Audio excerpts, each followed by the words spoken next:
Você vai ouvir agora o devocional diário dos 40 dias de oração no Monte 2023. Igreja Batista da Liberdade.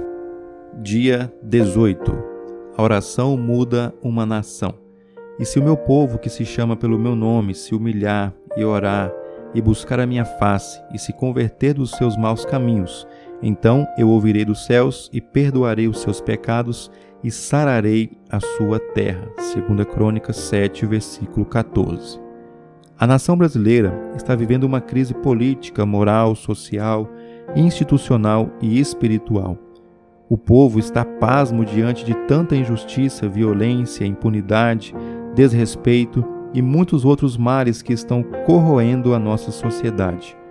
Muitos estão procurando saber as causas dessa situação e procurando soluções. A única solução para a nação brasileira é a Igreja de Cristo, tornando-se o verdadeiro sal da terra e luz do mundo, e orando por um poderoso avivamento espiritual que faça uma grande limpeza em nossa nação, levando o povo brasileiro ao verdadeiro temor de Deus. O versículo citado apresenta algumas condições para que Deus transforme uma nação, e a chave é o seu povo, por isso que ele diz: se o meu povo, que se chama pelo meu nome. É a igreja o instrumento de Deus para mudar o mundo. Aqui estão algumas condições. Número 1. Humilhar-se. Humilhar-se tem a ver com o coração quebrantado pelo reconhecimento do próprio pecado e também dos pecados que a nação tem cometido. O povo de Deus precisa ter mais consciência tanto do seu pecado individual como dos pecados que a nação comete contra Deus. Como nação, estamos enchendo o cálice da ira de Deus. A libertinagem, a falta de respeito, a falta de tempo, a perda de valores e outros pecados estão cometidos e o povo não está preocupado com o que Deus está pensando. É tempo de humilhação, reconhecimento do pecado, de choro e lamento diante de Deus para que perdoe os vossos pecados. Número 2. Orar. A igreja brasileira não tem orado e quando o faz, na maioria das vezes, é egoístamente procurando soluções para problemas e prosperidade material. Precisamos aprender a ter vigílias e alvoradas de oração, dias de jejum, TSD, tempo a sós com Deus, diariamente e significante. Precisamos orar para que Deus nos torne semelhantes a Cristo e façamos discípulos semelhantes a Ele. Além de estarmos mudando a nação, ganhando um a um, devemos orar também para que o povo se volte para Deus. 3. Buscar a minha face. Além da oração, Deus pede que o seu povo o busque, o contemple e o conheça profundamente.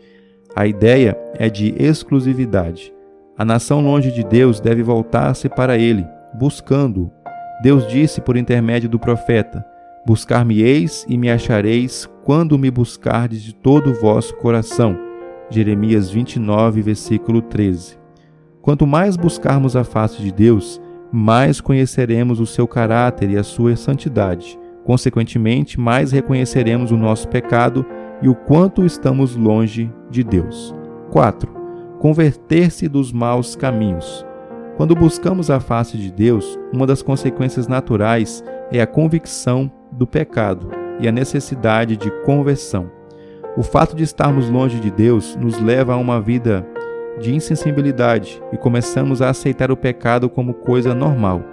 O homossexualismo, que outrora estava escondido e era vergonhoso, agora é publicado abertamente nos meios de comunicação. Adultério, homicídio, imoralidade, desonestidade são pecados que têm sido aceitos para a nossa sociedade como coisa normal. Porém, quando o povo de Deus começar a se converter dos maus caminhos, Deus promete fazer milagres e transformar vidas e a nação. O cumprimento dessas condições impostas por Deus nos fará experimentar a realidade das promessas descritas no versículo. Número 5. Eu ouvirei dos céus. Deus ouvirá a nossa nação. Os sacrifícios para Deus são o espírito quebrantado, e um coração quebrantado e contrito não desprezarás, ó Deus. Salmo 51, 17. As misericórdias de Deus são eternas e a causa de não sermos consumidos. Em amor, graça e misericórdia, Ele ouvirá a nossa oração.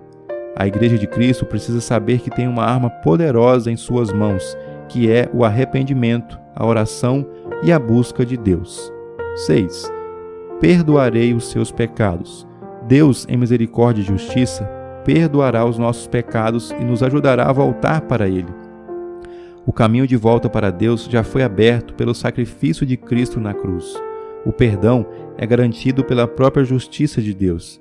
Se confessarmos os nossos pecados, Ele é fiel para nos perdoar os pecados e nos purificar de toda a injustiça. 1 João 1, versículo 9. A fidelidade e a justiça de Deus nos garantem perdão. E por último, número 7, sararei a sua terra. Deus promete que vai sarar a terra. A nação brasileira está enferma. Todo crente brasileiro deveria reconhecer esta enfermidade da nação e ter convicção que também é parte desta enfermidade. Precisamos assumir o nosso pecado individual e reconhecer que fazemos parte do pecado coletivamente como nação. O profeta Isaías reconheceu o seu pecado e o pecado do seu povo. Então disse eu: ai de mim, pois estou perdido, porque eu sou homem de lábios impuros e habito no meio de um povo de impuros lábios. Os meus olhos viram o Rei, o Senhor dos Exércitos. Isaías 6, versículo 5. Deus cura uma nação. A igreja tem um remédio. Não podemos mais ficar acomodados, vendo os pecados do povo e continuar inertes. É tempo de voltar para Deus, denunciar o pecado, pregar o Evangelho e fazer o maior número possível de discípulos, antes que o cálice da ira de Deus transborde. Para finalizar, fale com o Senhor. Diga a Ele que você está arrependido do seu pecado. Peça perdão a Ele pelo seu pecado e pelos pecados da nação brasileira. Peça a Ele um avivamento espiritual no Brasil.